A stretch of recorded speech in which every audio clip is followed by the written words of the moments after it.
Is among all options the World Health Organization an organization we should trust? Yet the WHO has no democratic legitimacy, nor are there any independent supervisory boards to effectively monitor the organization's work. And now a legally binding international pandemic treaty, really? I'm the father of 4 children. I have been a lawyer for 28 years now, and I'm involved as an advocate for fundamental rights and democracy with the German Lawyers Association, Lawyers for Enlightenment. And since the last weekend, also a member of the International Association of Lawyers for Human Rights, which we have founded, is exactly last weekend in Cologne to unite all critical thinking lawyers worldwide who still care about human rights. With that background, and also with the background that I'm a journalist and also a book author, I have written a book, Corona State, in which I retell the events surrounding Corona from a German perspective and classify them from a legal point of view. With that background, the goals of the treaty scare me. They do not reassure me. Early detection and prevention of pandemics means, I fear, the establishment of a global early warning and surveillance system.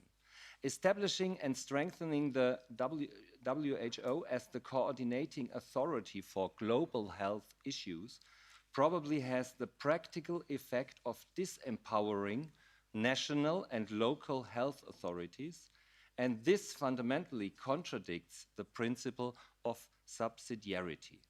Why call for an international regulation when a problem can be solved just as well or even better nationally or locally?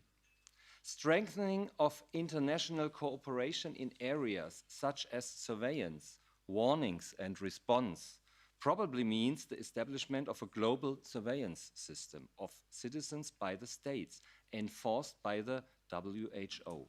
And this amounts to a complete control and foreign domination and measurements, such as restrictions of the freedom to travel, the right of residence, freedom of movement, and all of them would probably be very easy to implement under those circumstances.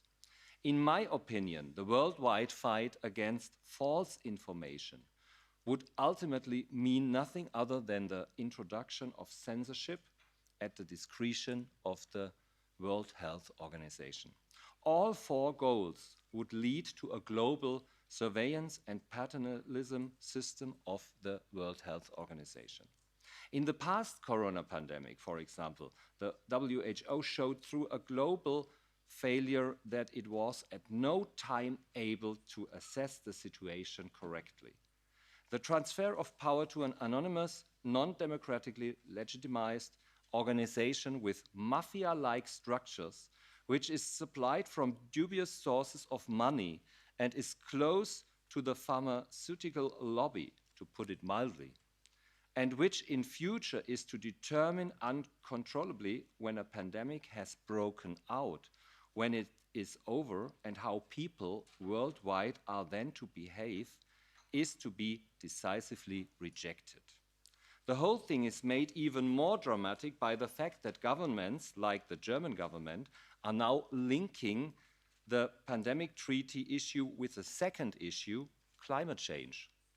Those who argue in this way obviously want the World Health Organization to be able to declare health crisis at its discretion and send people into further lockdowns or other measures as needed. But I do not want an anonymous world organization to decide for me, and certainly not for my children. I don't want anyone like those organizations to decide in future how to behave, how I have to behave in a crisis that may once again not be a real one, but only a man-made one.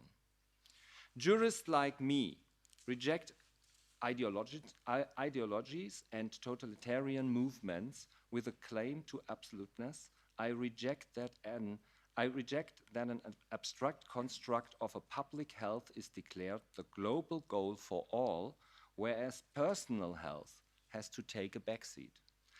Decisions on how to deal with health and illness must always be made by the individual and must not be shifted to the international level and an opaque network of organizations and responsibilities.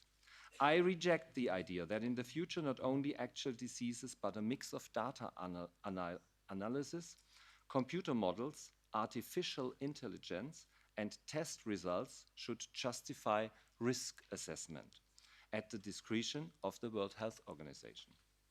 If the treaty plans outlined were to be realized, decisions on how a society should deal with diseases, prevention, and epidemics, and that could be any wave of influenza, would be removed from the democratic process in many ways.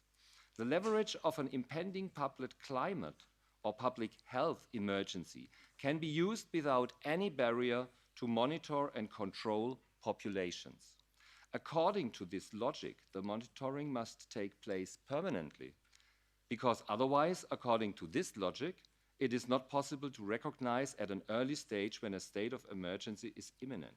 I reject this.